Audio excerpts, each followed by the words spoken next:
Old Goa is known for its red and white churches.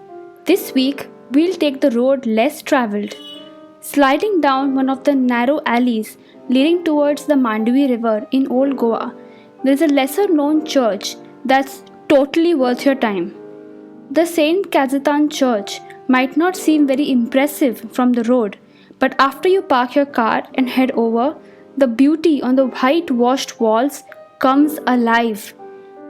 Hello and welcome to GiGlee magazine, a haven for history lovers like you. You can catch up on more content on the website www.giglee.in. Don't leave just yet. Let's first explore the St. Cajetan Church. This church is said to be modeled on the St. Peter's Basilica in Rome. I haven't yet visited Rome, so it's kinda hard to compare, but this I can say. The St. Cajetan Church is a wonder in itself. The story of St. Cajetan Church goes that Pope Urban VIII sent 3 Italian priests to spread Christianity in Golconda. That's back in the 17th century. These priests were driven out of Golconda and they found themselves in Goa. Here they decided to set up a hospital instead. But when the Viceroy of Goa found out, he kicked them out of Goa. These priests didn't give up hope. One of them jumped on a ship because they didn't have planes back then and went all the way to Portugal from India. He went and met the king of Portugal, that's King Dom João IV, and he sought his express permission to build a church in Goa. The king was so pleased with the priest that he gave his consent. So the Our Lady of Divine Providence Church was built between 1655 and 1661. Building this church on a river bank was no easy feat. Why? We'll find out soon enough. First, let's explore the exterior. So what does the architecture look like today? At first glance, you will find that this church looks rectangular. Classical Corinthian columns flank the entrance, and the pedestal too reminds you of Rome. And within that white is a bit of Baroque. So it's the piece of white and the motion of Baroque that gives this church a different look. The structure is made up of laterite, which is then coated with lime that gives it the snow white look.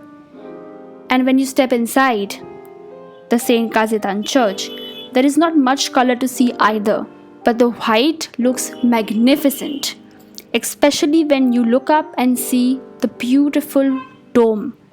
The dome has certain words written in Latin. I hope I get the pronunciation right. Quadrate primum regum de e hac omnia adjacentiur vobis is inscribed inside the dome. And for those of you mortals who don't understand Latin like me, in English this means seek ye first the kingdom of God, and all these things shall be added unto you. That's deep. The St. Cajetan Church also has 6 altars, and these altars are made up of wood, and that's intricately carved wood. I've never seen such wooden altars before, especially with exposed wood like that, and it accents the white in a beautiful way. In the middle of the church, you will find a platform. Any idea what this platform hides? Underneath this platform is a well. And any idea why? Since the church is located on a river bank, there is a lot of water in the subsoil, and this water makes the soil loose and the foundations unstable. To prevent any accidents, the architect built a well in the middle of the church, so all the water from the subsoil collects in the well, which keeps the soil holding the foundations very stiff and dry and strong to hold up the church. That's an ingenious method of architecture, especially when it goes back to the 17th century. So the area surrounding this church has a lot of history as well. So if you have time, you better look around. Especially take a walk down the picturesque lane that you drive up to the St. Cajetan Church. That lane will lead you to an arch. That is the old Viceroy's Arch.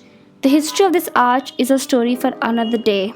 So if you like historical monuments and you want to explore more, Make sure you subscribe to GiGlee magazine. Hit the subscribe button below.